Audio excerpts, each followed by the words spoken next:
I'd like to invite Marta Morgan, who is the Deputy Minister of Immigration, Refugee and Citizenship Canada, who is here with us today, has traveled from Ottawa, and she is going to bring her perspective. And then also you'll have an opportunity to, there'll be a conversation between Marta and Ed, and an opportunity to have some questions asked, and so that we get the group here involved in the conversation. So with that, Marta, I'll hand it over to you.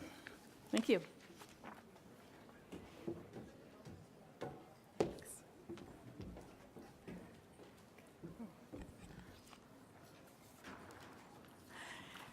Good afternoon. I'm very, very pleased to be here with all of you today.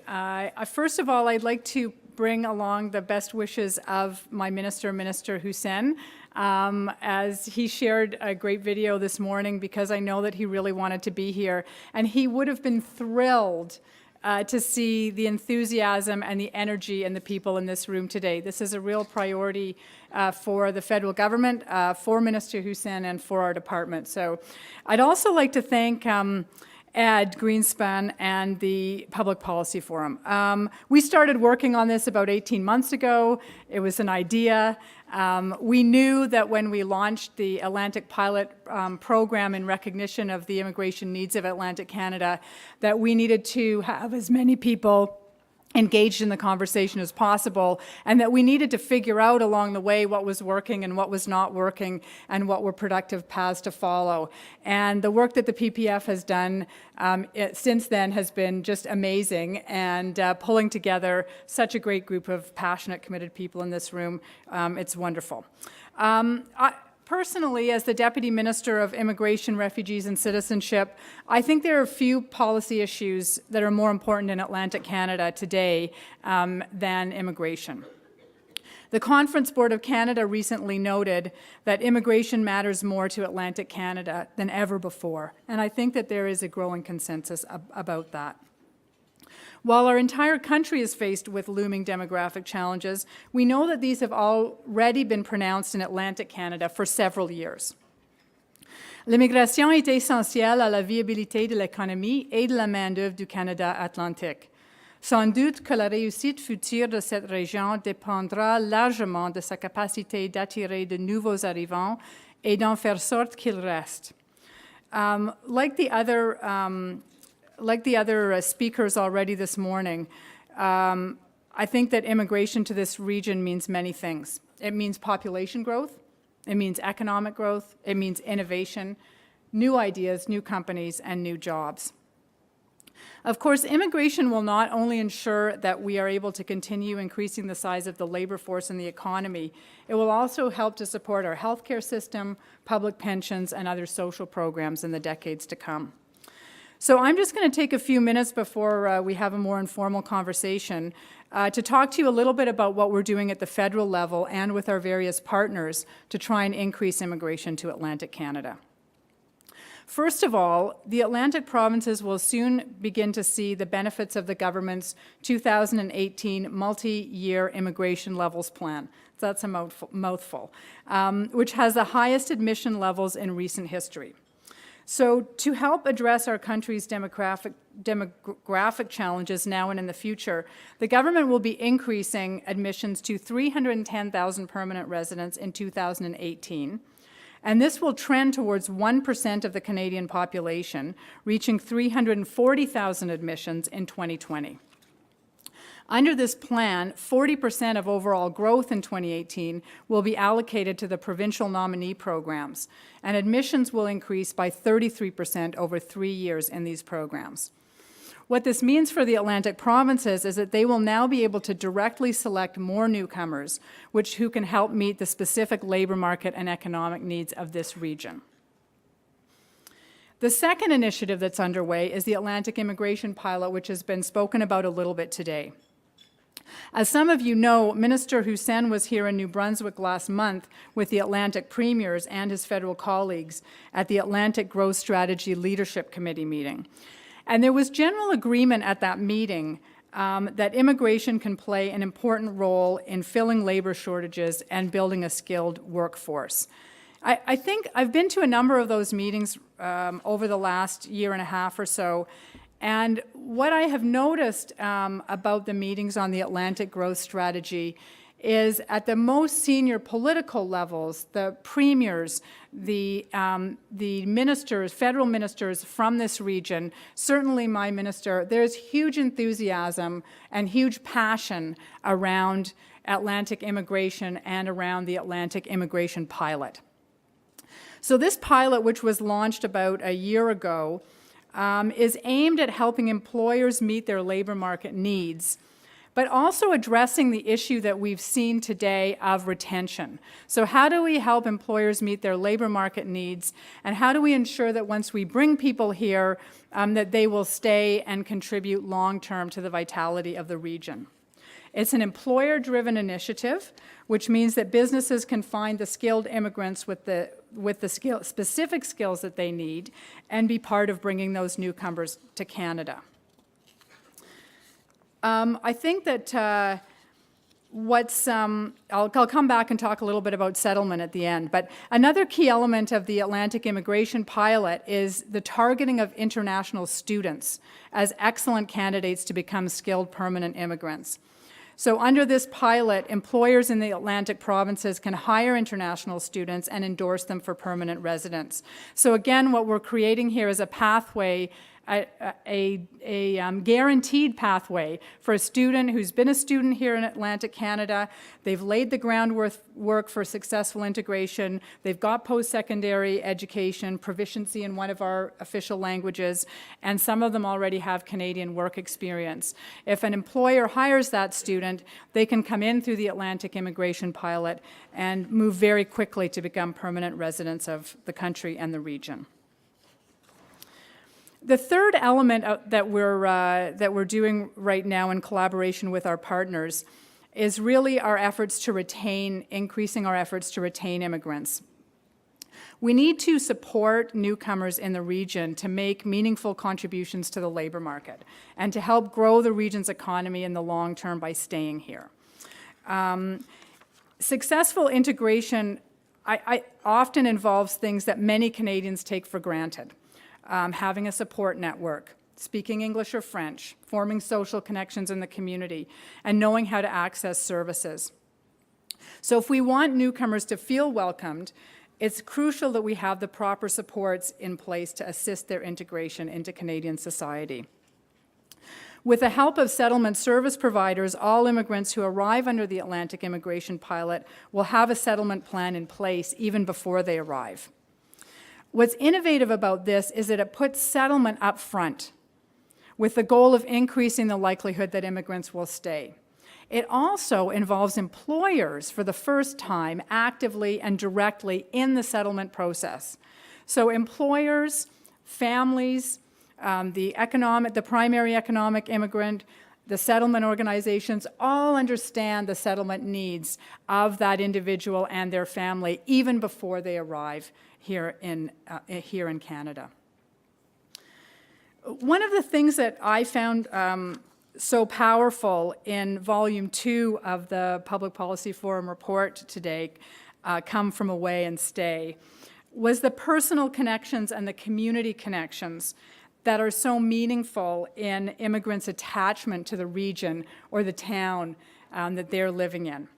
And that's why, for me, it's so exciting to be here today, because we need to work together at the national, provincial, local, business, and neighborhood level to make this work. Immigrants are critical to Atlantic Canada's future growth and prosperity. We all know this, and that's why we're all here today. The effort that we're making here can help Atlantic Canada to prosper and grow for many years to come. Thank you.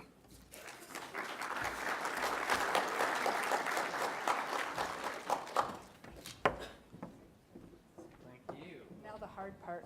Let's take the front row, right. Yeah, the front row. I don't know if there'll be people shooting at us from behind. It's a little nerve-wracking. Okay, so I think I'm going to start with one of the presentations we heard earlier from Esti Bar-Levi, the woman who came from Israel. Very human story. Not, why did they come? it's not something that's easy to tick off on a departmental spreadsheet, I'm sure. In that, how do you get at that? How do you get that this people imperative, as the report is called, and find those right people, or is that your job even? Well, I think, is that working better? There we go. I'd like a Complex clothing. I'd like a gender-based analysis on these microphones, please.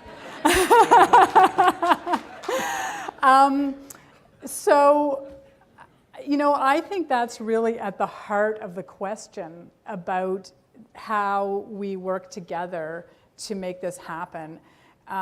Because when I read those stories, what struck me was that, first of all, there were multiple ways in which people ended up here.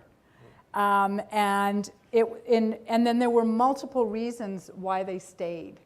And all of it had to do with human connection in some way, of people who had found that this was a place that they had opportunity, that for various reasons they had left where they were, and that they had been helped along the way by many people to get here, and then once they were here, to stay here. And so from a federal perspective, I really see our various sort of streams of programming, complicated though they might be, as facilitators to that. So we're creating a foundation where there are ways for employers and new immigrants to connect, where there are ways for communities to be connected with new immigrants when they come, and hoping that, sort of putting that platform out there in the hopes that it'll be used. And just one more point, because Francis McGuire talked about how we're working closely with ACOA, which we literally, I don't think, had ever done before. That has been invaluable to us because ACOA has connections with the business community, which we don't have. And they have the trust of the business community here, and they know how to work with businesses here and help them navigate our system. So finding the right interlocutors, the right connective tissue for the right part of the puzzle, I think, is really going to be key to the success. Yeah. So I was struck also about the human connection part of it, because it's not just economic determinism, although obviously economics plays a huge role in people staying, particularly I think in terms of retention. But does the research give you clues, gives you strategies, give clues and strategies for the people who are closer to the ground about clustering, about evidence of that sort? Well, I mean, that's what we see in communities and cities where immigrants tend to go more readily in Canada into larger urban areas. It's because of the clusters. It's because of the communities that already exist. So the question is, how do you get that started? I think that one of the inspirations for the Atlantic Immigration Pilot Project was Manitoba, because many years ago, Manitoba got together, as people are doing here now in all of the provinces. They got together, government, business, social services providers. They felt that they weren't getting their fair share of immigration. It was sort of a very similar kind of driver, and they got together to figure it out and figure out who would do what. And that has been, it's funny, I've never seen an academic study on the Manitoba model, but everybody talks about it, so I assume it's true. But that's really been one of the best models in Canada, I think, for what's and they now have a very successful, very high levels immigration program where they seem to find people that want to stay, and it just keeps rolling along. Well, maybe for year 2 of this project, we'll look at the Manitoba model and the lessons to be drawn for Atlantic Canada as well. One of the other things we heard this morning, which was, I guess, maybe surprising, maybe disheartening a little bit, I wonder to you, was the student confusion. Students, wanting to stay, but confused by the array of information, perhaps, or just like where to access information. Is that something you're going to fix when you get back to Ottawa? Well, I was really happy to see that your report did note that we've made major improvements to our website and our web information. And I have to say, it's kind of embarrassing when you read something like that, right? That students can't figure out the pathways, because we know that we actually do have the easiest pathways and the most available pathways for students of virtually any of our competitor countries. And we need to get that information out to them better. So we have fixed up our website to make sure that that information is more clear. My feeling is it's never going to be so 100% clear that people are going to be able to go to the web and be reassured. Just because immigration is, in the modern world, a complicated process.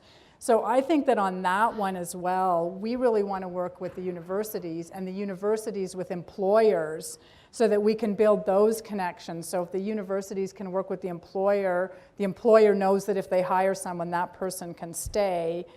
Once those pathways become better known and used, then the familiarity should help. Yeah, and I couldn't agree more. As somebody who's designed a number of websites in my life, you can only do so much pooling, in a sense. And if you can push information to people right where they are, in universities and colleges, while they're there, I think that's, a way that that will facilitate, better success on that. Not that you shouldn't keep improving your website, of course. We're working on it. Okay, I want to give the audience a lot of opportunity to ask questions. I have a bunch of things, but so does everyone else, and I want to get to theirs. So the first question is the perennial, and I don't say that in a dismissive way. I say that because we fail, I think, perennially as a country to get the credential issue right. So it says so many newcomers arrive with skills and need, but then can't get their credentials recognized. Is there a way to fast track this? And I know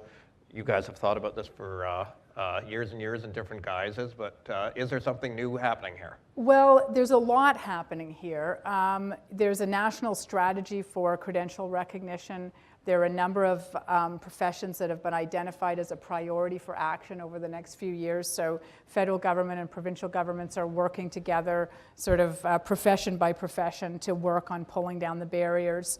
And I think that this is it is a long, complicated process because there are so many professions, and the vast majority of them are regulated provincially. So you need to bring the profession and the provinces together. The other thing that I would say that I've seen that was really promising is in some of our settlement programming, we're actually providing microloans to new immigrants and the purpose of the loan is for them to upgrade their credentials so that they can get Canadian credentials. So it's kind of another way of going at the same problem, where we take some of the financial pressure off of them so that they don't have to work so that they can take time off work and study and do what they need to do to upgrade.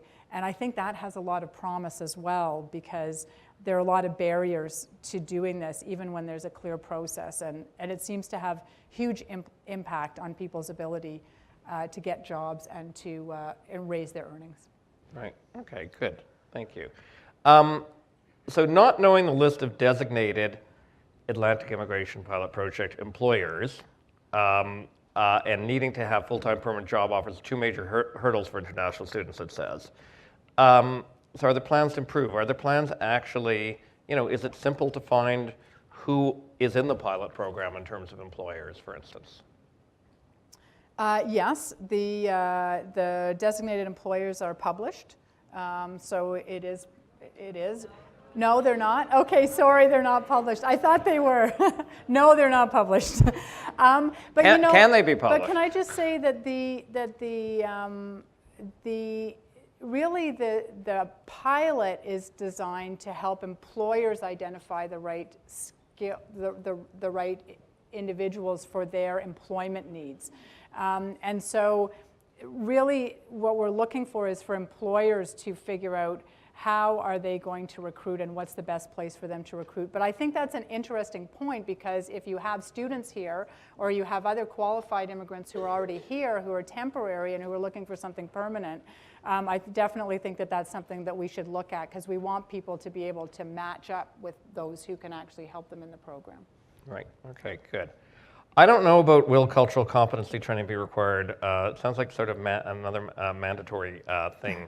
And I'm not too sure what we mean by cultural competency, but maybe they're talking to what Francis was talking about earlier.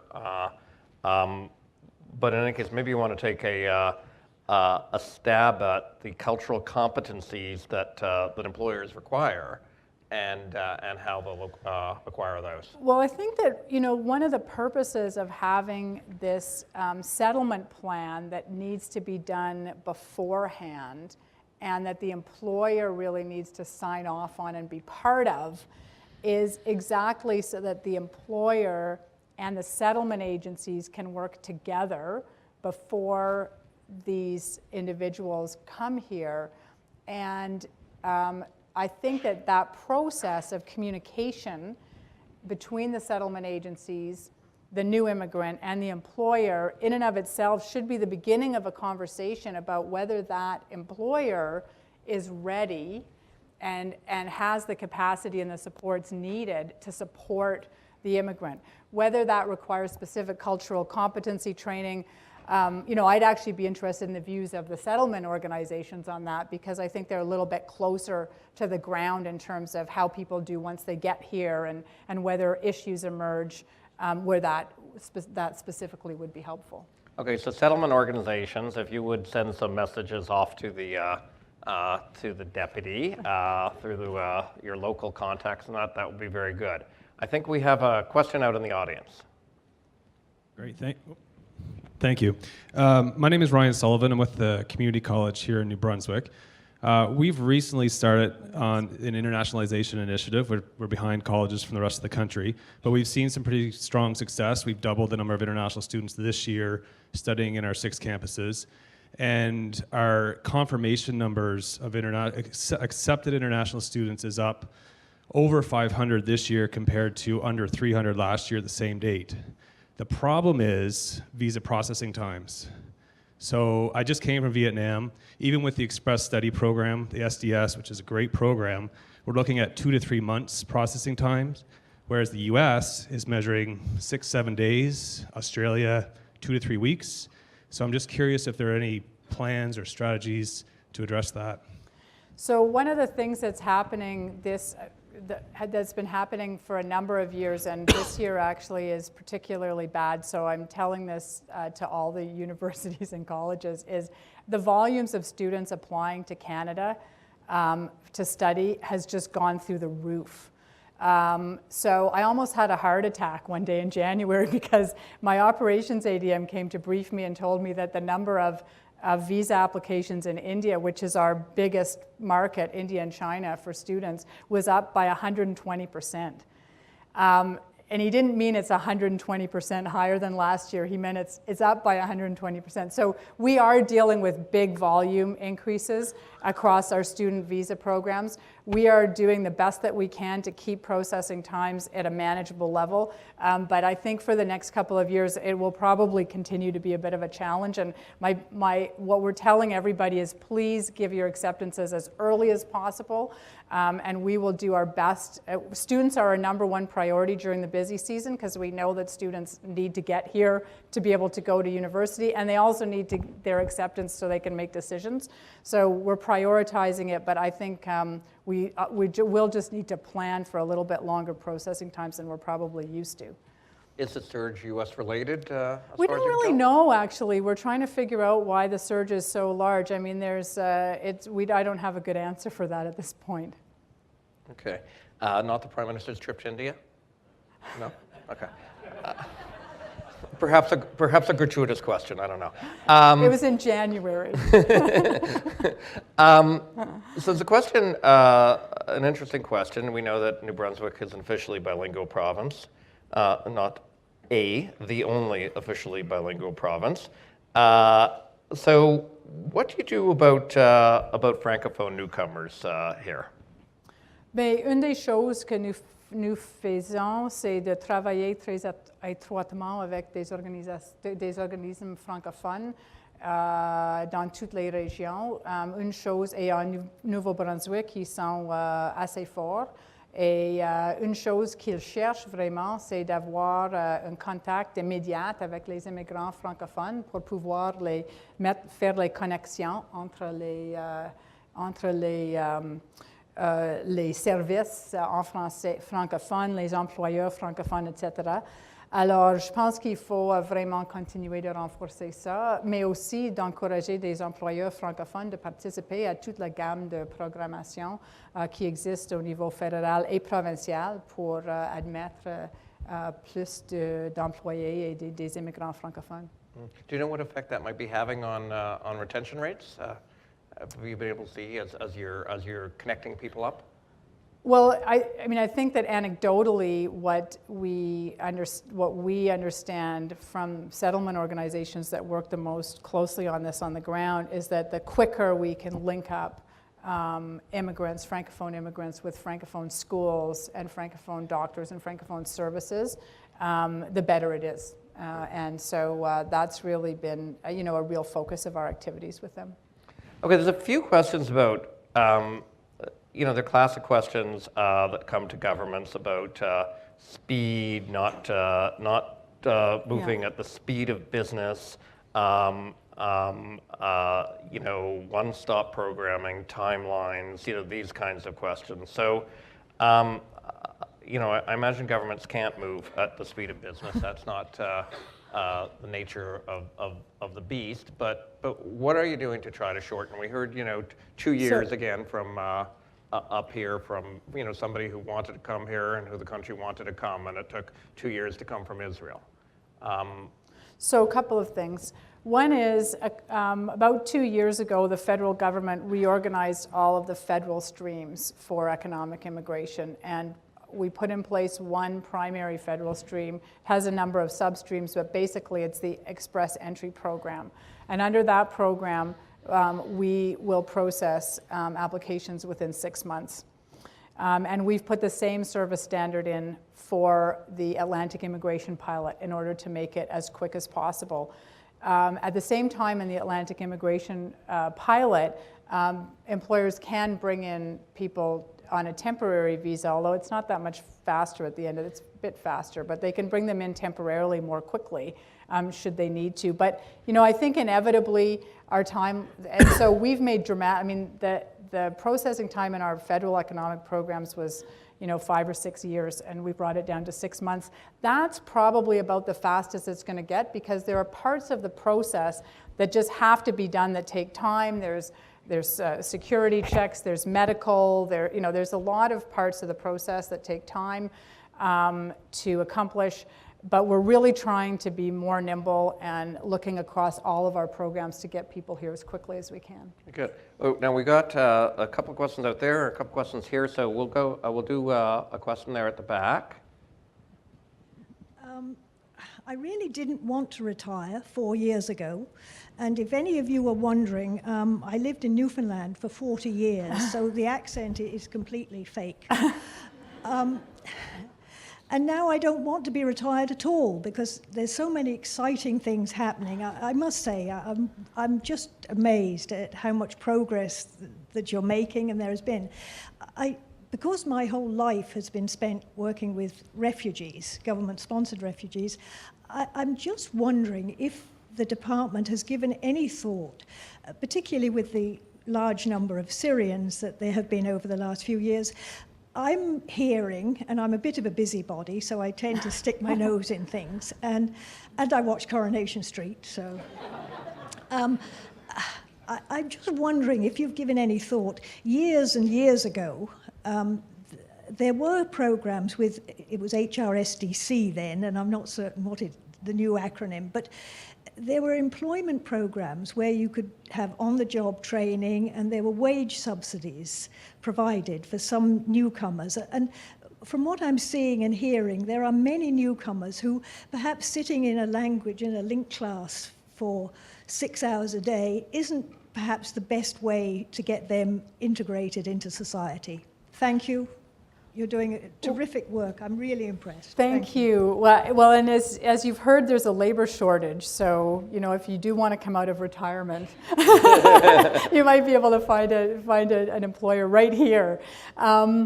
But no, seriously, I think, this issue of language training and employment is something that we are very focused on. One of the things we found recently when we looked at our language training programs and what was working was that combination of language training plus employment at the same time does seem to be particularly effective. We've actually recently put out a call for proposals for innovation in settlement services. And one of the things that we're looking for is that sort of thing. How can we better link language and employment? How can we do better links to employment? And so we're hoping that we're in the process right now of having a look at those, and we're hoping we'll have some really good new innovative ideas around the country for how to do that better. Okay, so we're I would say just about out of time. Over there it tells me we're actually really out of time. But I do want to end by asking you about what success will look like in a sense. I mean, so this is a pilot project. What will make the pilot project a success? And if it is a success, what happens then? Well, for me, it would be a success if 2 or 3 years from now, the provincial governments are banging down our door saying, we filled up all the spaces, we need to grow this, we've got pipelines, we have more demand now from businesses than we can fill. And I think that would really show that the program's a success. So it's really about making it work, building those connections and getting people here and wanting more. And then there'll be more to give. Because your numbers are going up. Numbers are going up, yeah. All right. Well, Good. thank you very Thanks. much, Marta. Thanks a lot.